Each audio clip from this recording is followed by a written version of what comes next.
computer. Okay.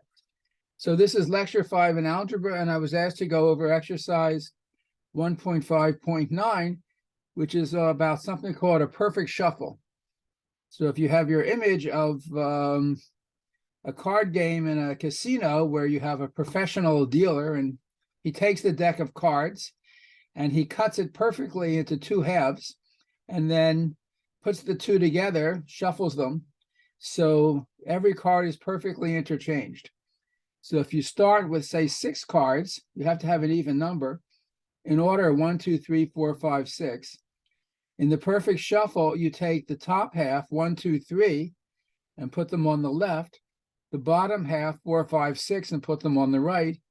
And then you interlace the cards, right, left, right, left, right, left. So they're in order 4, 1, 5, 2, 6, 3. So you can think of this actually as a permutation. So 1, 2, 3, 4, 5, 6. Actually, there are 2 ways to interpret this. Let me just do the second example, and then I'll go back to that. If you have 8 cards and you start to perform a perfect shuffle, you have 1, 2, 3, 4 on the left, 5, 6, 7, 8 on the right. And when you perform this perfect shuffle, going alternately right to left and left to right, 5, 1, 6, 2, 7, 3, 8, 4. So that's the order of the deck after you've performed this perfect shuffle. And you have a permutation of the numbers 1, 2, 3, 4, 5, 6, 7, 8. So card number 1 has ended up in the 2nd position. Card number 2 has ended up in the 4th position. Card number 3 has ended up in the 6th position. Card 4 has ended up in the 8th position. Card 5 in the 1st position. Card 6 in the 3rd position. 7 in the 5th position, and 8 in the 7th position. So we have this permutation in standard form, 2, 4, 6, 8, 1, 3, 5, 7. This tells you where the first card has ended up.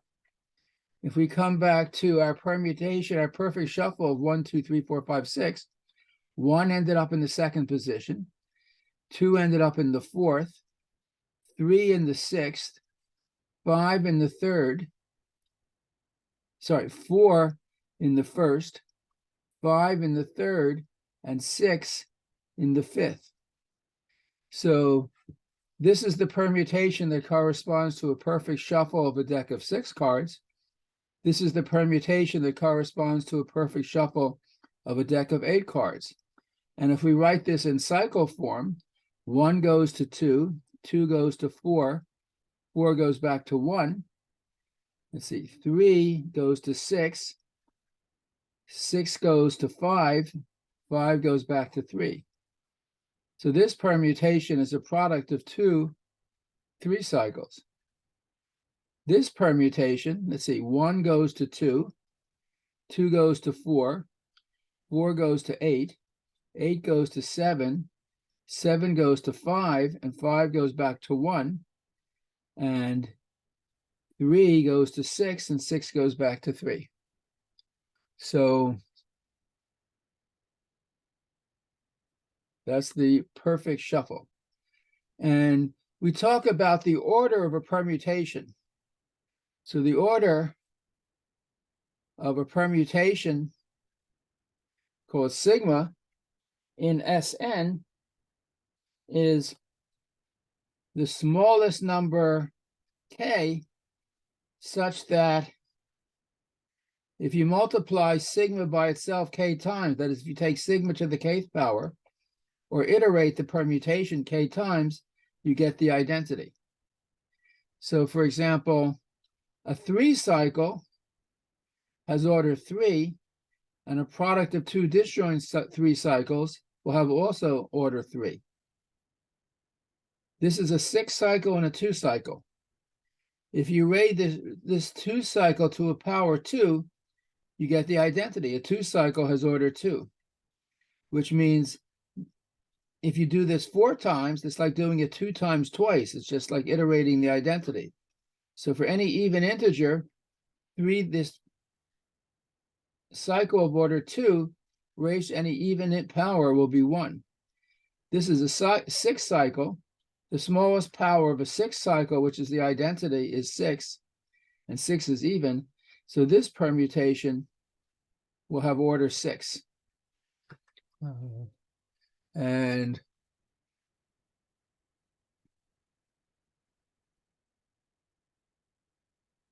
yes. Okay, so let's look at that exercise. Where is it?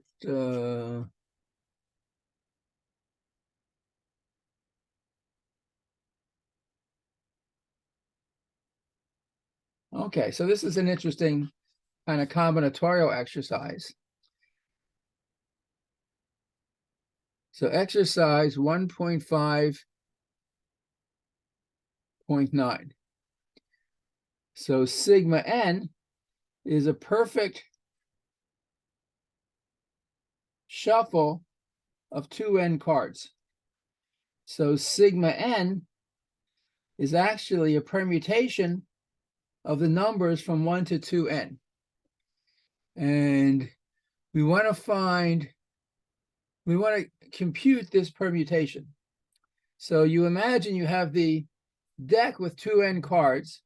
When you split it into 2 pieces, the left half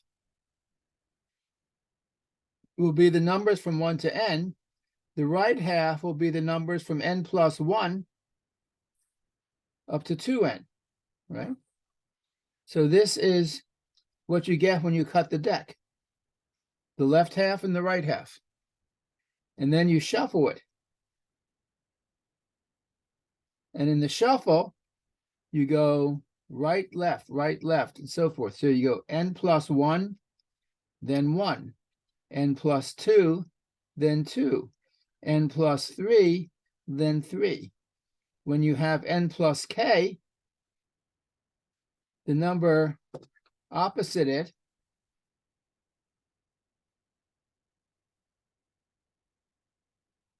will be k, all the way down to 2n followed by n. So this is the result of the perfect shuffle. And if we want to write this as a permutation, if you take, so in this permutation, let's see, 1 goes to the second place, 2 goes to the fourth place, 3 goes to the sixth place, n goes to the 2nth place. You can see these are really just the even integers from 2 to 2n. What about n plus 1? N plus 1 is in the first place. N plus 2 is in the third place, up to 2n, which is the 2n minus first place. So what we have here are the even integers, and what we have here are the odd integers. So we can say, so this is the answer to the problem. If j is a number between 1 and n, then sigma sub n of j is equal to 2j.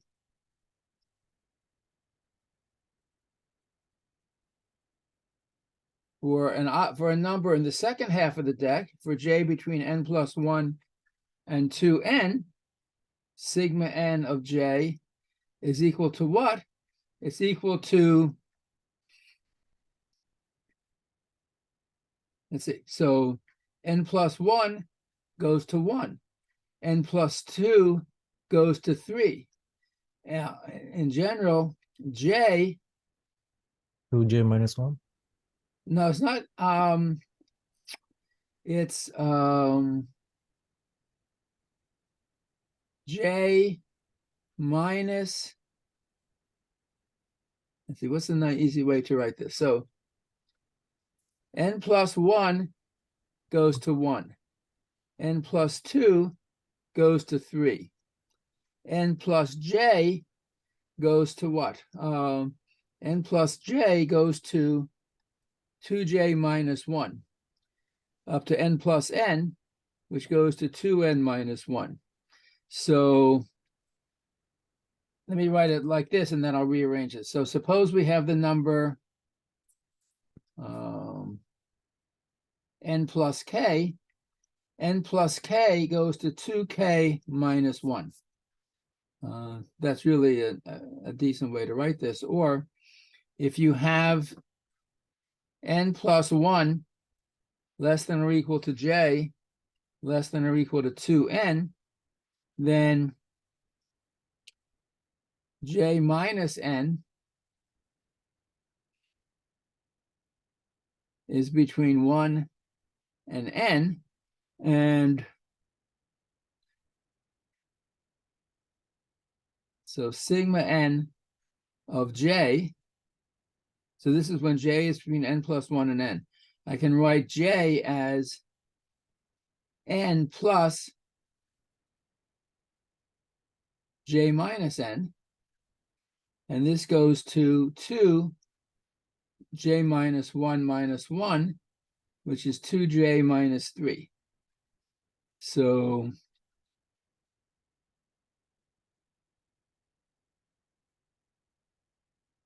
let me see if this makes sense.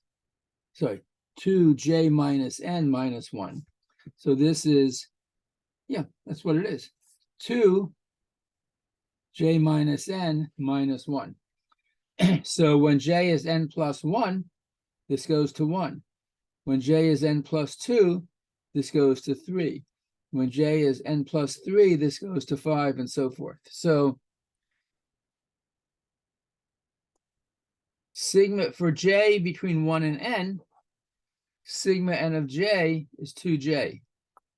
For j between n plus 1 and 2n, sigma n of j is 2 times j minus n minus 1.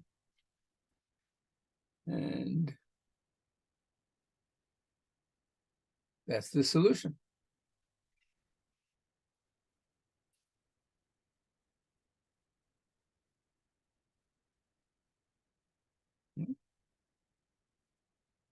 To work this out for a real deck of cards with 52 cards takes a bit of, and then you have to imagine the cards are numbered 1 through 52. It's not that you have 4 suits from 1 to 10 and 4 jacks, kings, and jacks, queens, and kings.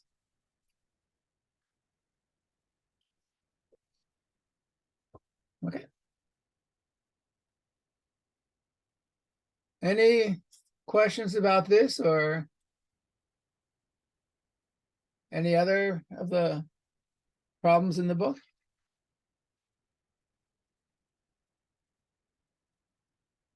All right.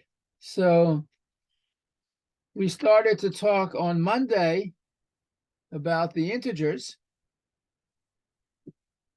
That is, we're talking about the algebra of the integers. Z, which is 0, plus minus 1, plus minus 2, plus minus 3, and so forth. And a subset of the integers called the natural numbers, n, which is the positive integers. And the study of the integers is also called number theory, which, depending on your point of view, number theory is part of algebra or algebra is part of number theory, but they're two very ancient and important subjects. And a standard important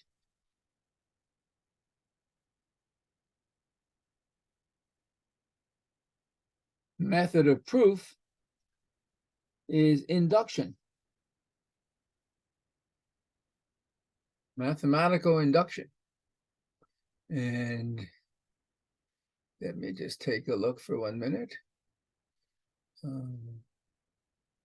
So I'm looking at the table of contents, if I can find it.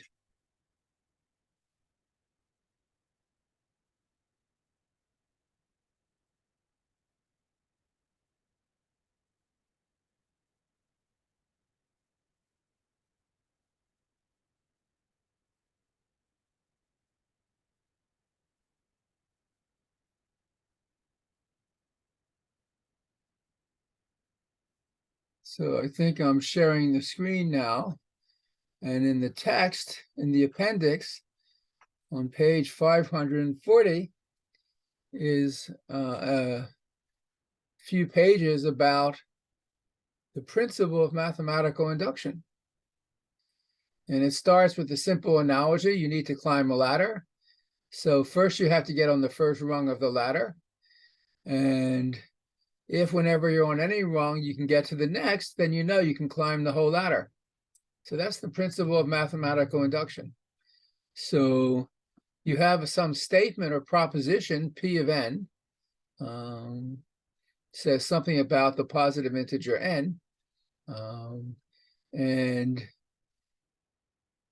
mathematical induction says that in order for the statement P of n to be true for all positive integers, it suffices to show it for 1, that when n is equal to 1, the statement is true.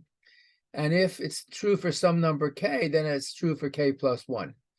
And if you can prove these two steps, then you can, that is a proof by mathematical induction. This is actually one of the axioms of mathematics. And to the extent that mathematics is an axiomatic system, this is really a fundamental axiom. So if a statement about the integers is true for the integer 1, and if whenever it's true for k is true for k plus 1, then it's true for all positive integers.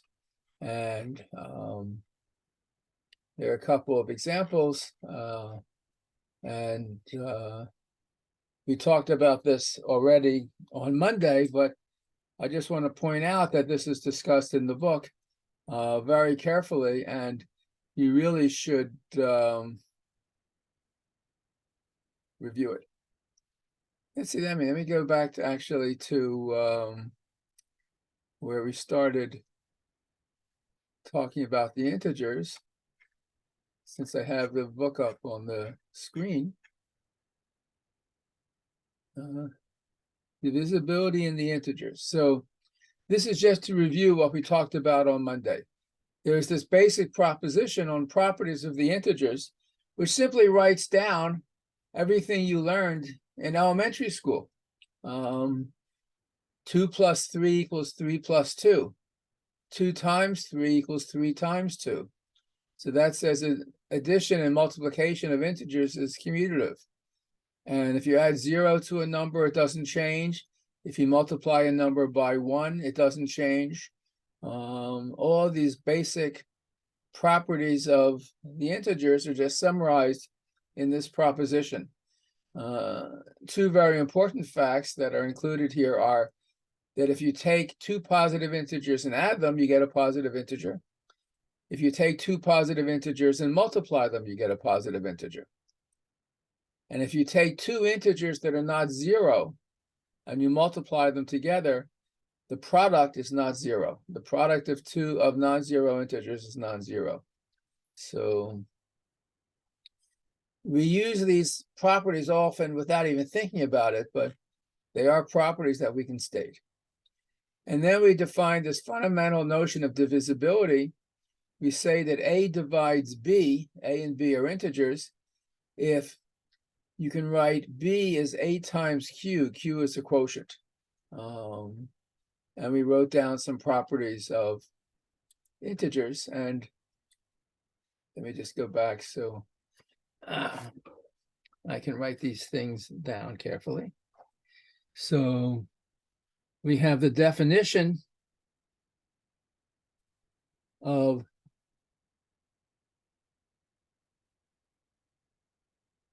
divisibility.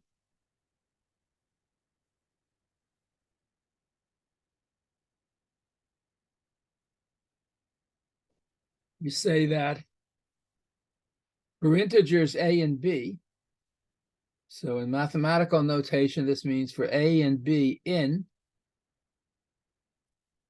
the integers, the set of integers,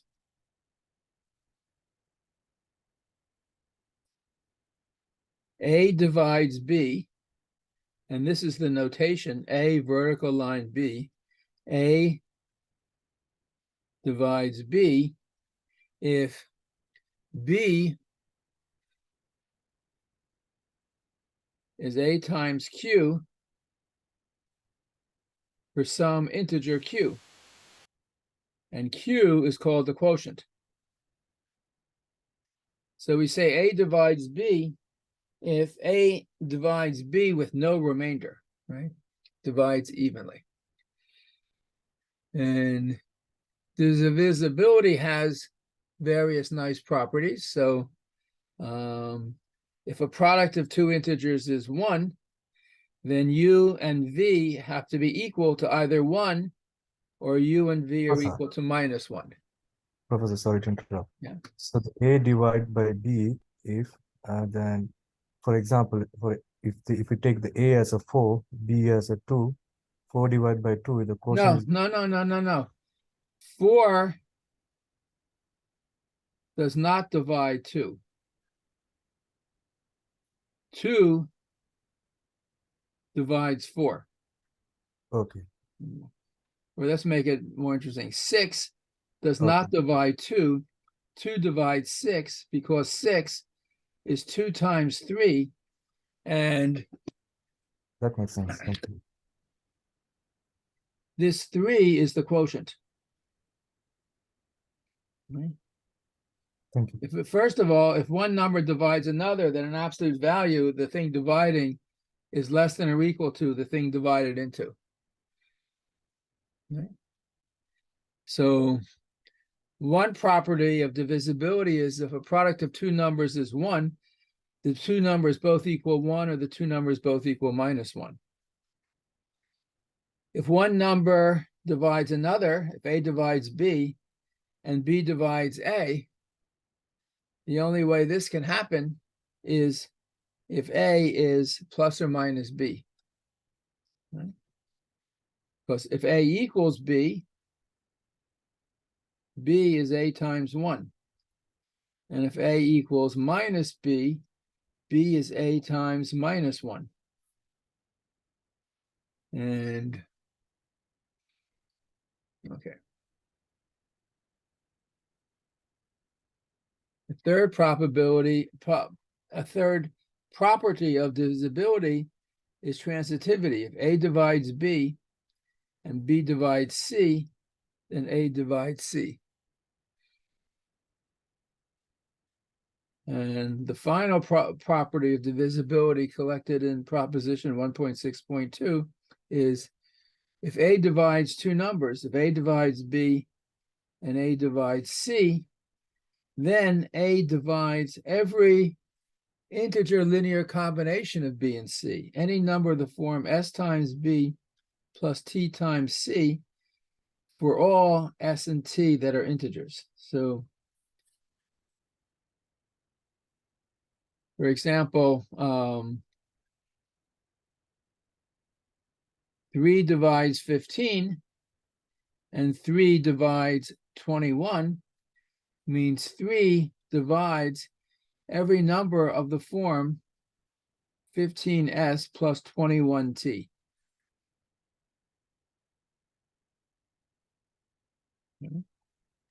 So 3 divides 15, 3 divides 21. An integer linear combination of 15 and 21 is a number of the form 15S plus 21T, and 3 divides any such number. And of course, you can see that because 15S plus 21T, 15 is 3 times 5, and 21 is 3 times 7. And if you factor out the T, you get 3 times 5S plus 7T. So this number is 3 times this, and this is the quotient.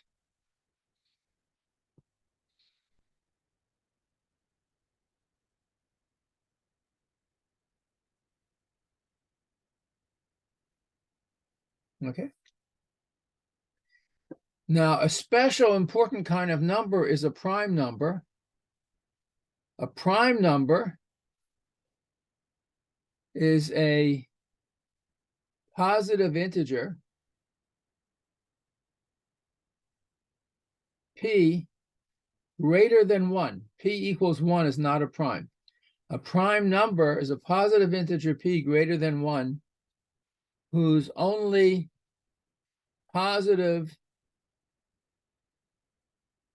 divisors are 1 and p. So for example, 23 is prime. The only positive divisors of 23 are 1 and 23. So, but 21 is not prime because the positive divisors of 21 are 1 and 21, of course, but also 3 and 7. So this is divisible by 7 in addition to 1 and 21, so it's not prime.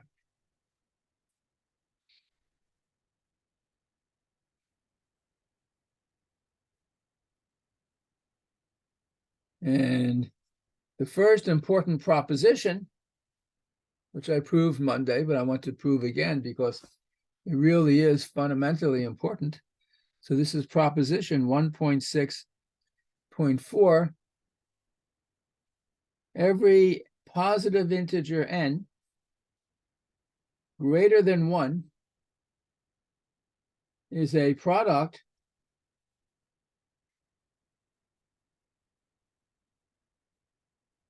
of prime numbers. And we started by just giving some examples, like 2 is 2. It's a 1 prime. It's a product of 1 prime. 3 is 3. 4 is 2 times 2. 5 is 5. 6 is 2 times 3. 7 is 7. 8 is 2 times 2 times 2. 9 is 3 times 3. 10 is 2 times 5. 11 is 11. 12 is 2 times 2 times 3. 13 is 13. 14 is 2 times 7.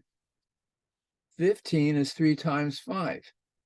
16 is 2 times 2 times 2 times 2, and so forth. So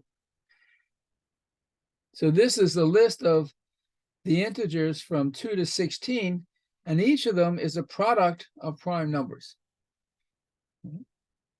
And I claim... Why is 1 is not prime number? It's a definition. The definition of prime number is a number greater than 1 whose only divisors are itself in 1.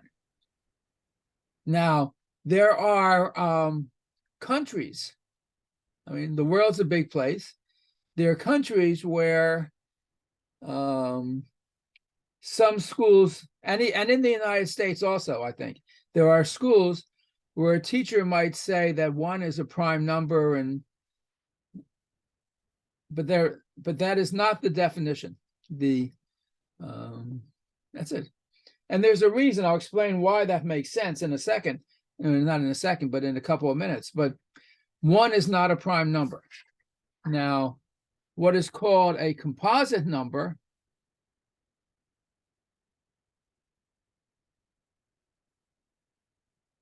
is an integer n bigger than 1 that is not prime. So if I look at this list, 4 is not prime, it's composite. Has a factor of 2, for example. It's divided by 2. 6 is not prime. It factors. 8 is not prime. 9 is not prime. 10 is not prime. 12, 14, 15, 16. These numbers I circled in red are composite numbers.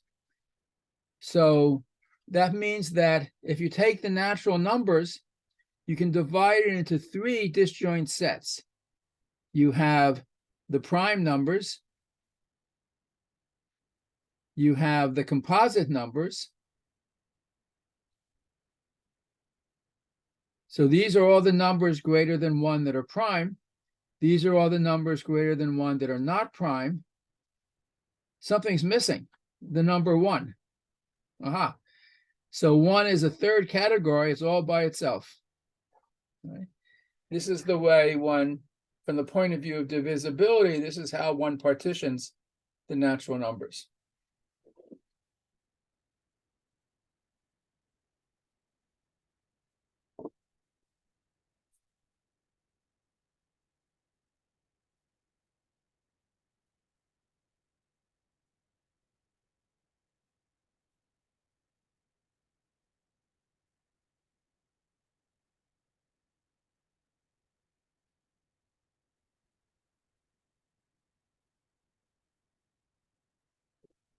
So why is it true that every number bigger than 1 is a product of prime numbers? So assume that we know it's true for 2. In fact, we know it's true up to 16. So assume that k is some number of at least 2, and every integer, or let's say k is a number bigger than 2, just to make it easier, in some sense. And every integer less than or equal to, and every integer less than k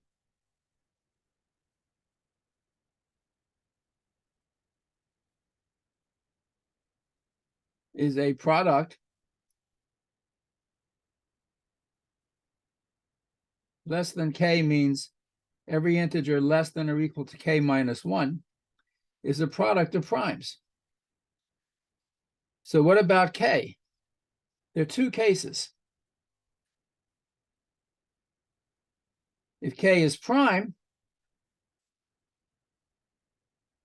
we're done. Because every integer, I want to show that k is a product of primes. Well, if k is a prime, it's a product of just itself, 1. It's a product of one factor. We're done. The other case, k is not prime. In that case, k factors. You can write k as k1 times k2, where k1 is less than, strictly less than k, which means less than or equal to k minus 1, and bigger than 1, say greater than or equal to 2. And k2 is also strictly less than k and strictly bigger than 1. Professor, can you move it up a little bit? Yeah. So if k is not prime, it factors into k1 times k2, and each factor is less than k, which means less than or equal to k minus 1, and bigger than 1, which means greater than or equal to 2. But then, by the induction hypothesis that every number less than or equal to k minus 1 is a product of primes, k1, I can write it as a product of primes, p1 up to pr. And k2 is also a product of primes, pr plus 1 up to p sub s. So then k, which is k1 times k2, is the product of these primes times these primes. And this is just a big product of primes. So again, we're done. And that's the complete proof of the proposition.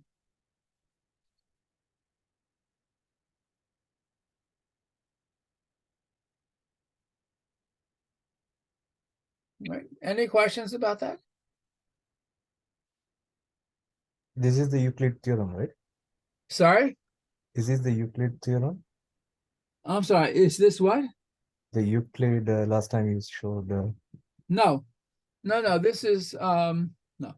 Euclid's theorem is the following. From our table, we saw that the set of primes, you have 2, 3, 5, 7, 11, 13. Those were all the primes up to 16, and you can keep going and find some more.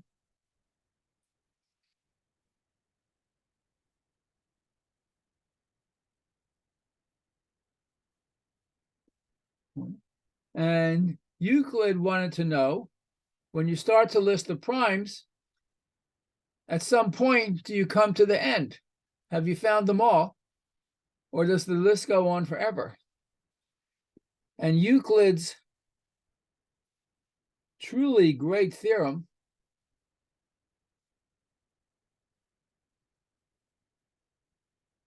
is the number of primes is infinite. There are infinitely many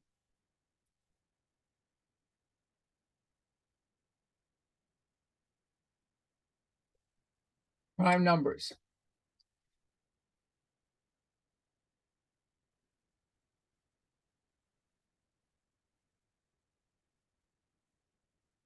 And the proof, just to be slightly, I'll call this Euclid's great proof,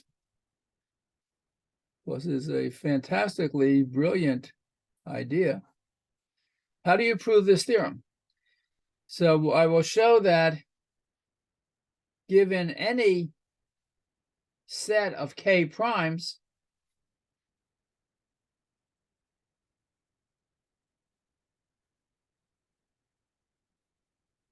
there exists another prime. So suppose we have k prime numbers, p1, p2, p3, up to p sub k. There exists a prime, p, that's different from all these, such that p is different from p1, p is different from p2, and so on. P is different from all of these k primes. So now, if you had only finitely many prime numbers and you wrote them all down, it would be impossible to find another prime. So if you can show that given any set of k numbers, k primes, there's a prime number not in that set, that proves there are infinitely many.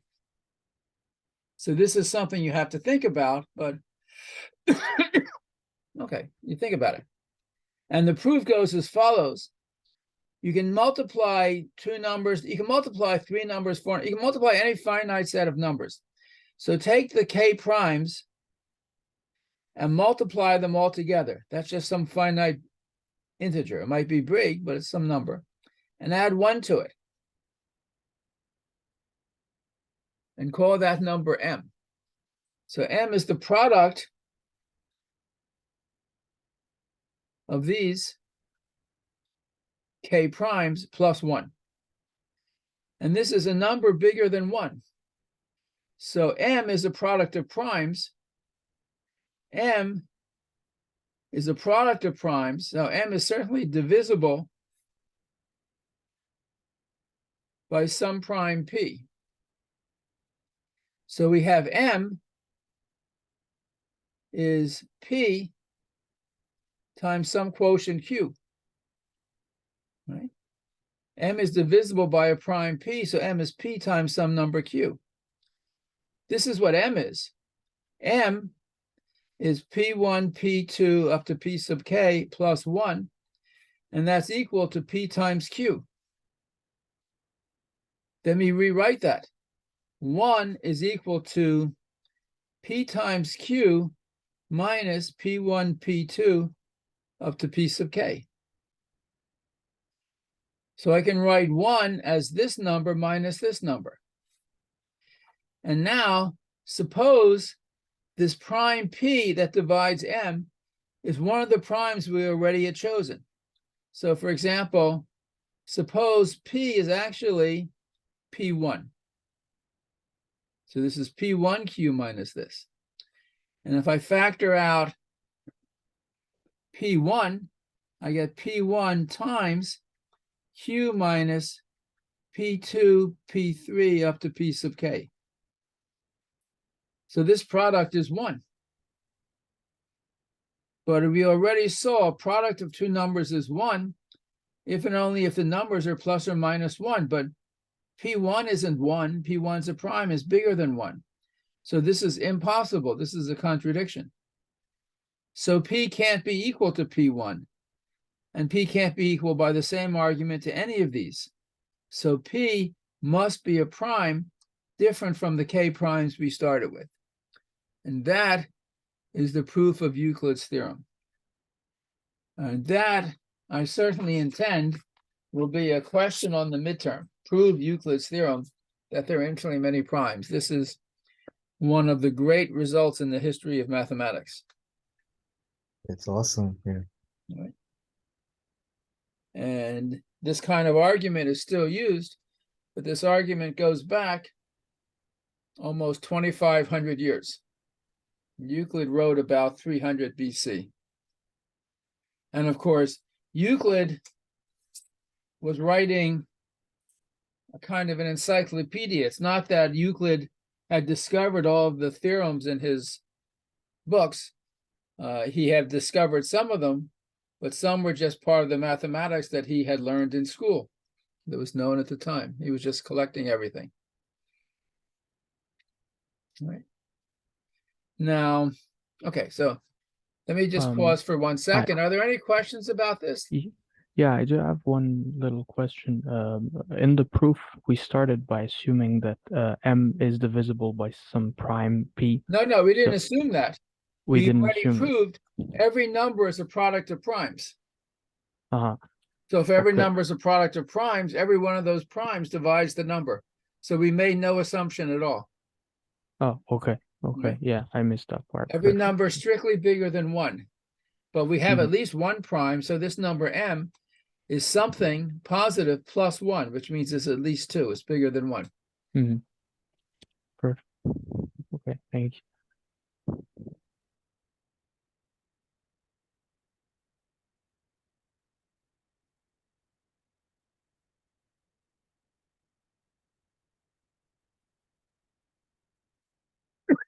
Now,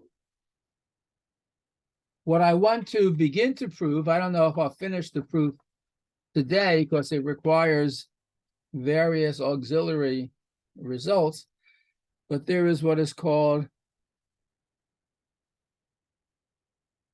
the fundamental theorem. So things called fundamental theorem are always important, right? In Math 175 and 176, you learn the fundamental theorem of calculus. This is called the fundamental theorem of arithmetic. So the fundamental theorem of arithmetic, which in the text is theorem 1.621 on page 33, says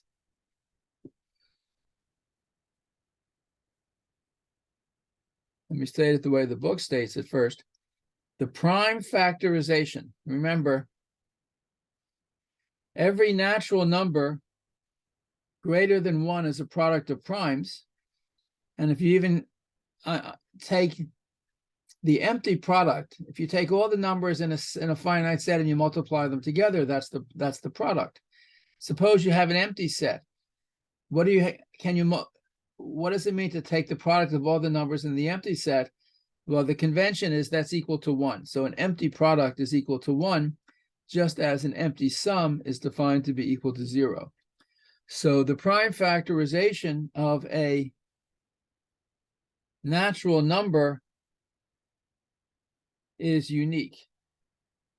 And I should emphasize unique means unique up to order. So for example, we took the number 12 and we factored it, 2 times 2 times 3. So this is 12 as a product of primes. This is also 2 times 3 times 2. This is also 3 times 2 times 2. So these are 3 different ordered factorizations of 12 into a product of primes, but they only differ in the order in which the primes are written down. In each of these factorizations, you have the prime 2 occurring twice, the prime 3 occurring once, the prime 5 occurring 0 times, and every other prime occurs 0 times. So no matter how you factorize 12 into a product of primes, there will be 2 2s and 1 3. So the only difference in factorizations of an integer, according to the fundamental theorem, is the order in which you write down the prime factors. So up to order, the factorization of a number is unique. And another way of saying that is if you take a number n and you write it as P1, P2 up to P sub r, so this is r primes, and we also factor a Q1, Q2 up to Q sub s into s primes, then in fact, r equals s. You have to have the same number of primes, and there's some permutation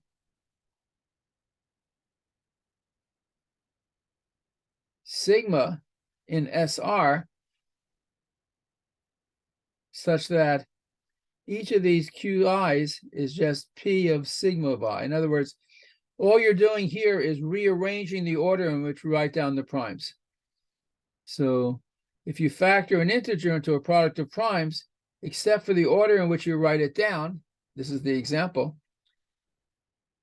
there's only one factorization. There can be a lot of orders. If you take, for example, the number 60. What is 60? 60 is, let me take a more interesting number.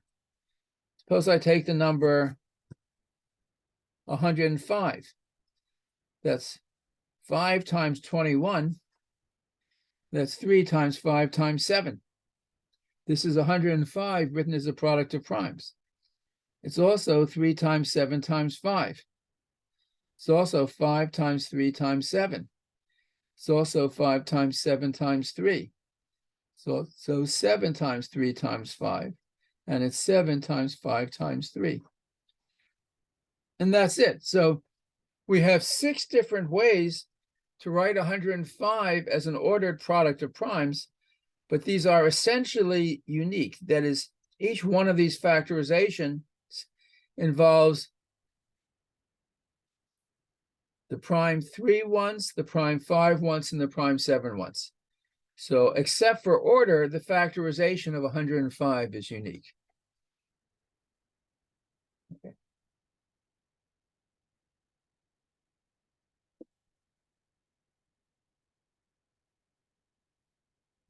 So that's the fundamental theorem of arithmetic. And I want to start to prove it.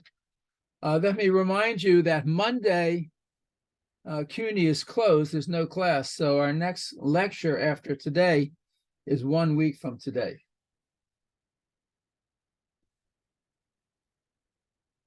So what are some of the steps in the proof?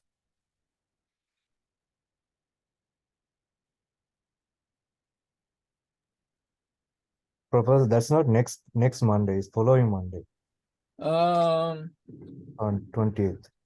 Let me check my calendar.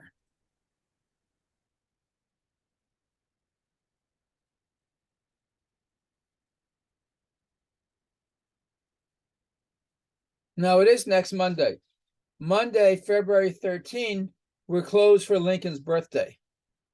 And the following Monday, February 20th, we're closed for Washington's birthday, or what I think now is called President's Day. So the next 2 Mondays, we have no class. Okay. But on Tuesday, February 21st, CUNY follows a Monday schedule. So there is a class on Tuesday, the 21st, and then another class on Wednesday, the 22nd.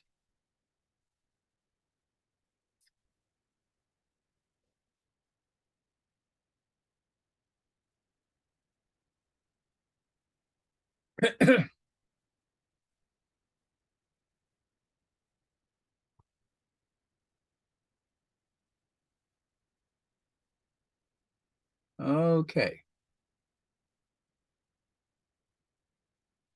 So the first step in the direction of the fundamental theorem is again something you learned in elementary school, which is sometimes called long division or the division algorithm.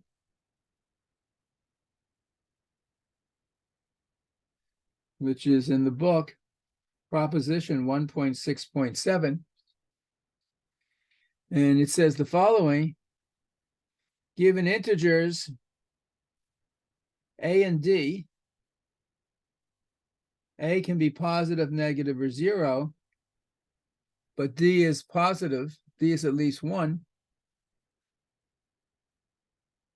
There exist, so this is existence and uniqueness. There exist unique integers, q and r,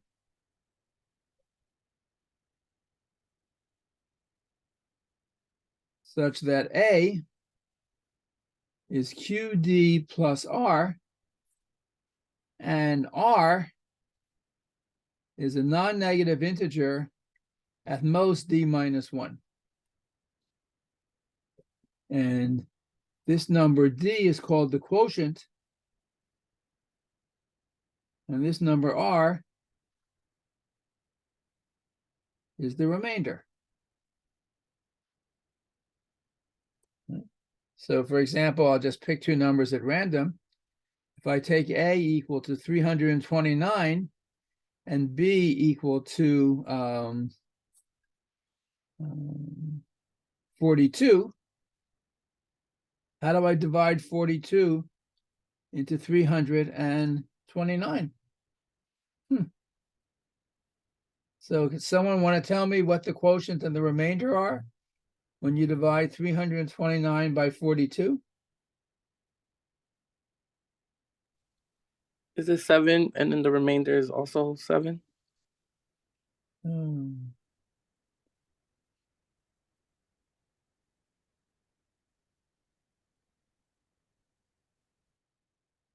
No. Let's see. Let me do it the old-fashioned way. 42 into 329. And see, this does go 7 times. 7 2s are 14. 7 4s are 28, 29. So the remainder is 5, 3. So 329 is 7 times 42 plus 35. So this is the quotient.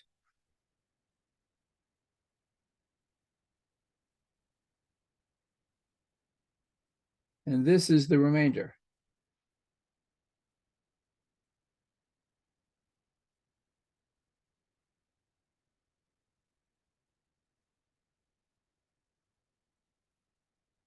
Okay. But it's just long division. This is just what you learned to do in elementary school. And all this says is what you know happens, but you never had a proof of it, that you can divide any positive integer into any other integer, and you get a remainder, which is non-negative and smaller than what you're dividing by. Let's take another example. Suppose I take a equal to minus 329 and b equal to 42. So divide minus 329 by b and tell me what you get.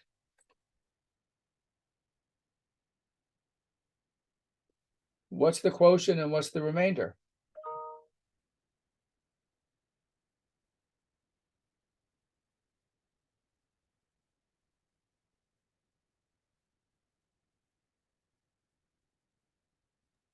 What was the number? Sorry.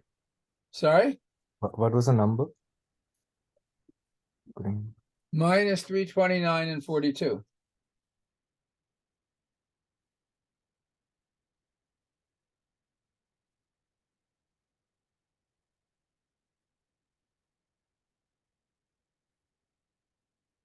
Yeah, it's -7 and -35. So what's the remainder? The remainder is -35. Uh-huh. So what does the division algorithm say about the remainder? The remainder is greater than or equal to 0. It's never negative. So what you said isn't right.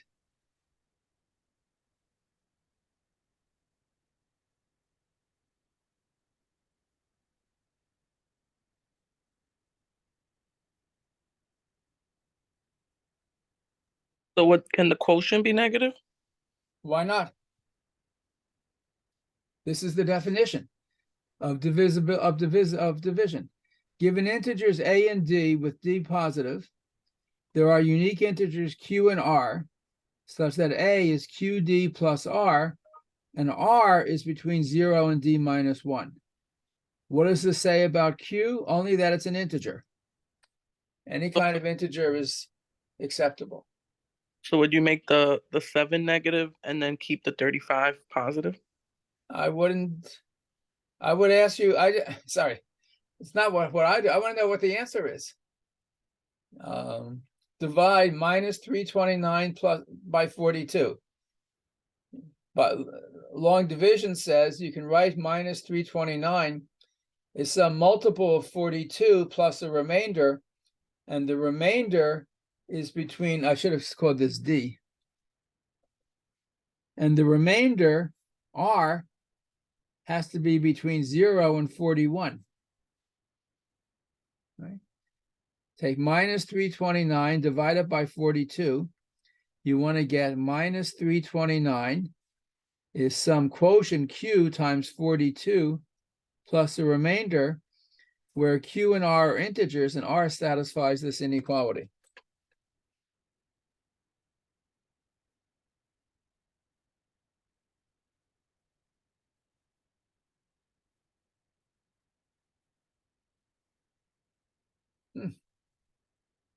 Didn't expect this to be so perplexing.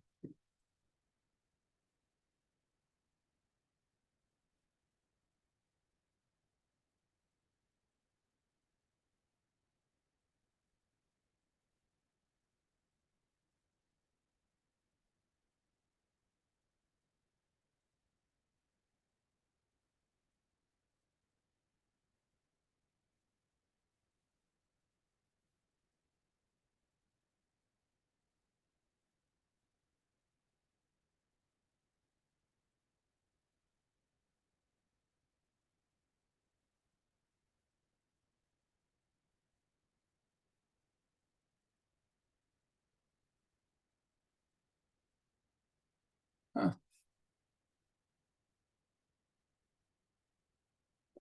Remainder is 0. Let's see. I mean, we did have the 329 was 7 times 42 plus 35. So minus 329 would be minus 7 times 42 minus 35. But this is negative. This isn't very good for us. So, but I can write, 42 is 35 plus 7. So minus 35 is minus 42 plus 7. So I can write this as minus 7 times 42 minus 42 plus 7. And minus 7 times 42 minus 42, minus 7 minus 1 is minus 8 times 42 plus 7. So minus 329 is 42 times minus 8 plus 7. So this is the quotient, and this is the remainder, and this is positive. Okay. Okay.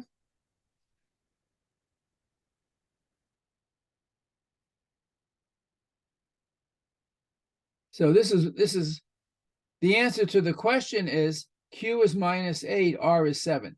This is one way to get that, and there are other ways, of course. There are lots of ways, but that's what it is. Okay.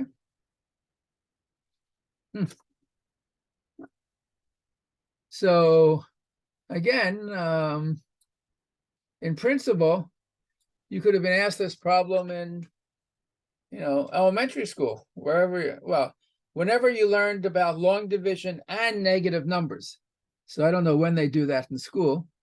And I guess it depends what school you went to, or actually what country you went to school in. So, for example, if you come from, let's say, Jamaica, where the schools are excellent, I'm sure, and they have a much more, or Nigeria, I know, because I've had students from Nigeria show me the textbooks they used in high school, which were really much more advanced than you would find in the United States. But depending where you are, sooner or later, you learn negative numbers and you learn long division. And then in principle, you could do this. But if you're not used to thinking about numbers in this way, it takes perhaps a little bit of time. So it's sort of fun just to give yourself some make up some examples for doing long division. Okay, so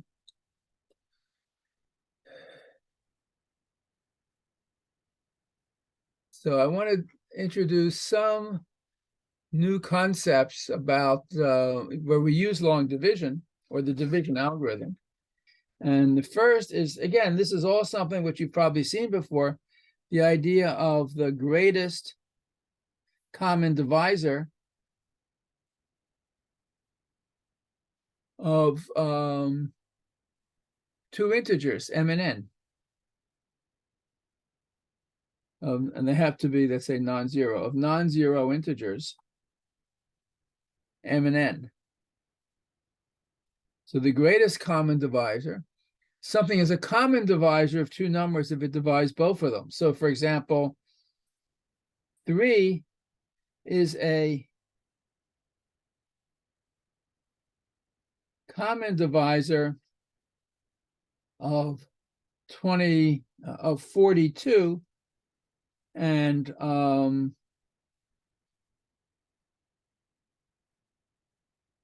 66.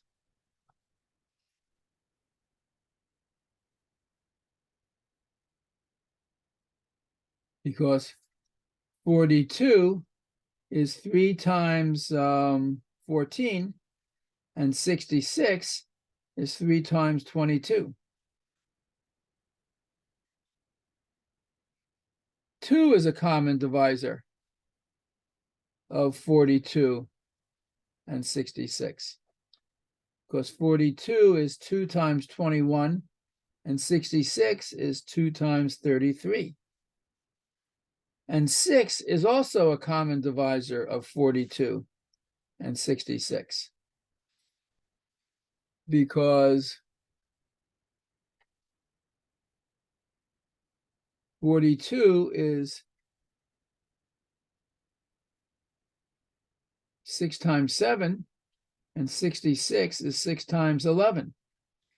So the numbers 42 and 66 have common divisors 2, 3, and 6.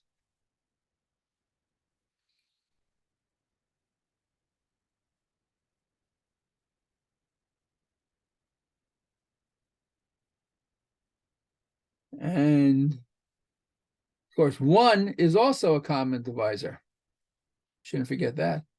1 is a common divisor of 42 and 66, because 42 is 1 times 42, and 66 is 1 times 66. So the numbers 42 and 66 have at least 4 positive common divisors, 1, 2, 3, and 6. And of these, the largest or the greatest is 6. And it's interesting often and important to know the greatest common divisor of two numbers, and we give it a name. We call it the greatest common divisor. But the definition is the following. It's not given in terms of magnitude, but it's defined in terms of divisibility. So we say that a natural number, d, that means a positive integer, is the greatest common divisor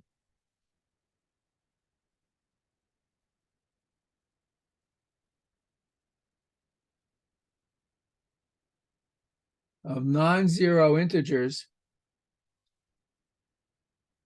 m and n if it satisfies these conditions. First of all, d divides both m and n. That means d is a common divisor of those two numbers. And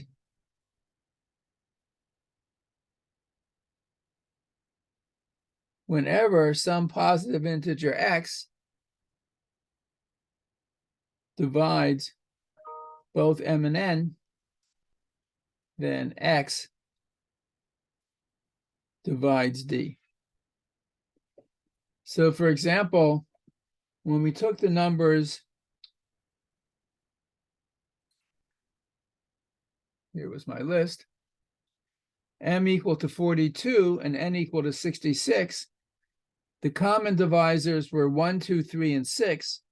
And 6 has the property that it's a common divisor and it's divisible by every other common divisor. 6 is divisible by 1, by 2, and by 3.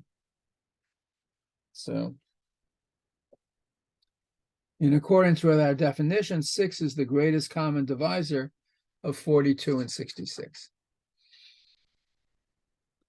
And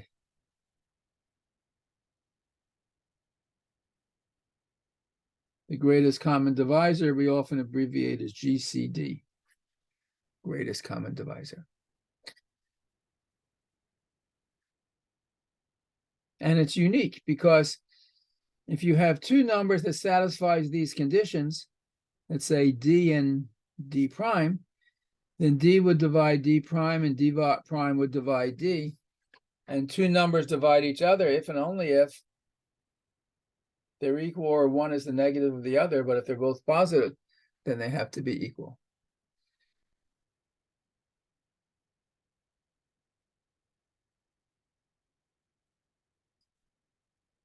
And so we have the following two questions. Given m and n, does the GCD of m and n exist? So we want to know, does it always happen that given any two non-zero integers, there's a number d which is a common divisor and is divisible by every other common divisor? And second, if the answer to this question is yes, compute it.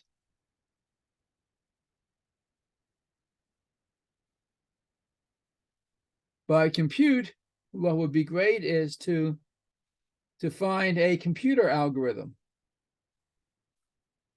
Or can you write a computer program, which is just another name for an algorithm, to calculate the GCD of two positive integers?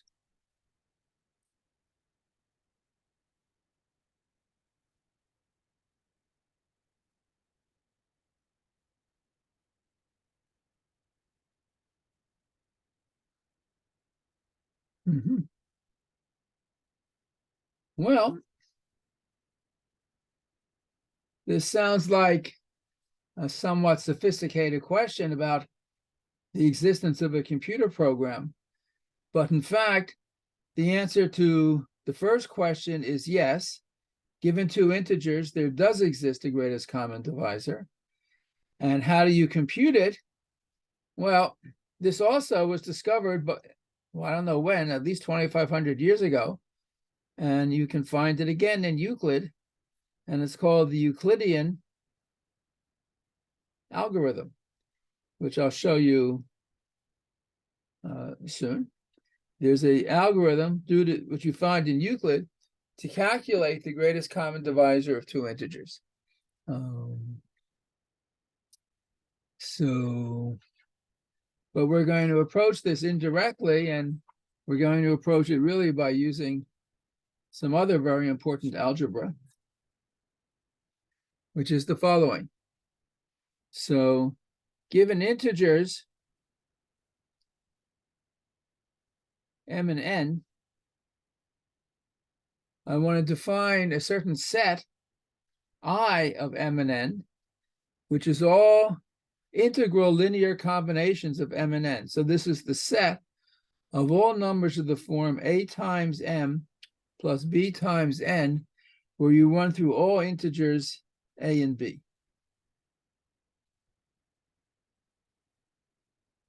So for example, the set I of, I don't know, suppose you take m equals 6 and n equal 15.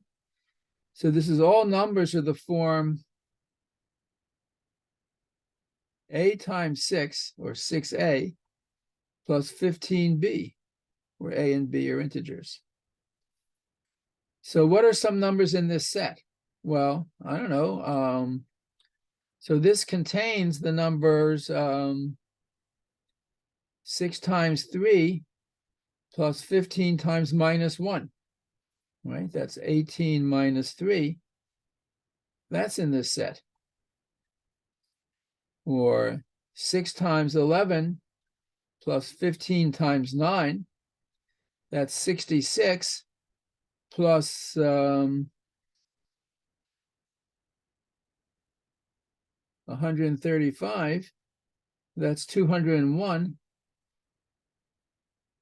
That's in this set, right? This set is an infinite set. It's a huge set. It contains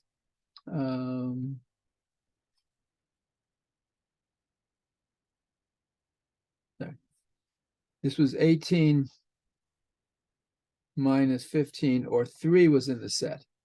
And 201 is in the set. There are lots of numbers in the set. So this is the set given integers m and n. I of mn means all integers you can write down as a multiple of m plus a multiple of n. A and b are integers, positive, negative, or 0. So for example, m is 1 times m plus 0 times n. So this is in the set. And n is 0 times m plus 1 times n. And that's in the set, and so forth. And m plus n is 1 times m plus 1 times n. And that is in the set. So this is a huge set of, well, it's an infinite set of integers. Right? That's all I want to say. And there are certain properties of this set that I am going to calculate. So for any integers m and n, I of mn, it's the set of all numbers of the form am plus bn for a and b in Z.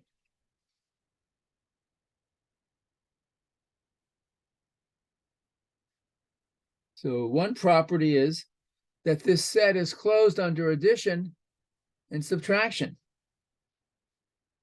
So if you have numbers x and y in this set, then x plus y is in the set, and minus x is in the set.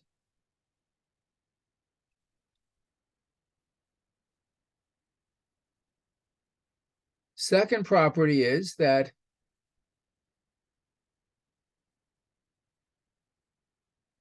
for all integers,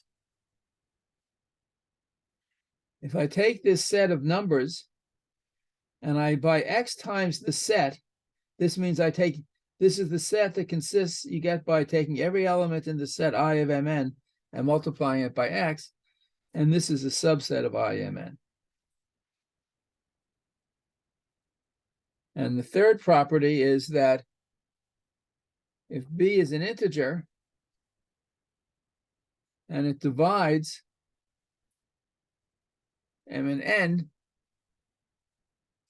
then b divides every element in the set I of mn. So if you're following in the text, this is in fact proposition 1.6.9.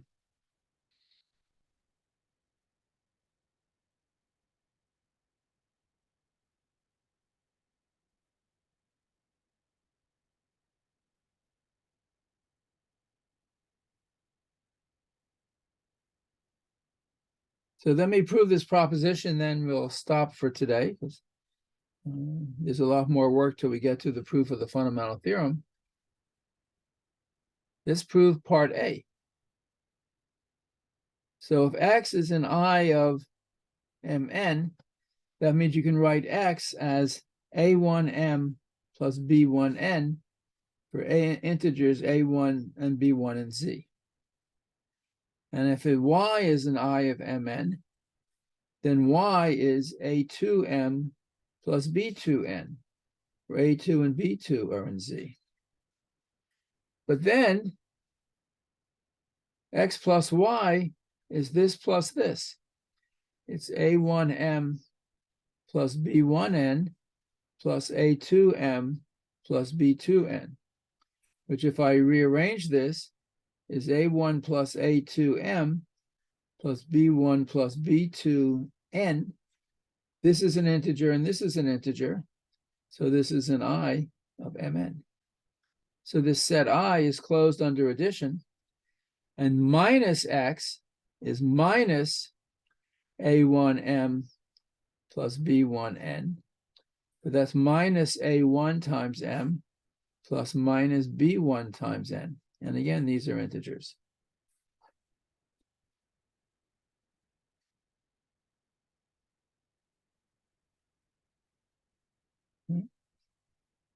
So that proves that this set I is closed under addition and taking negatives, which means it's closed under subtraction. If I take a number am plus bn in the set, and I multiply that number by x, this is really xa times m plus xb times n.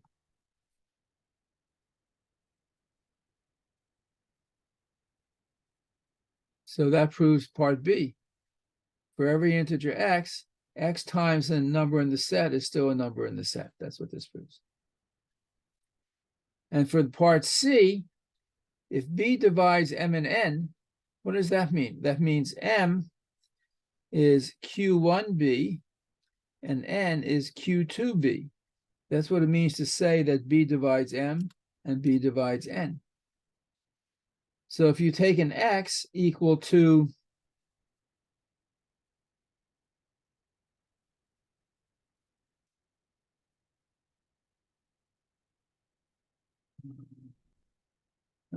call it Rm plus Sn, so this is just some element of the set.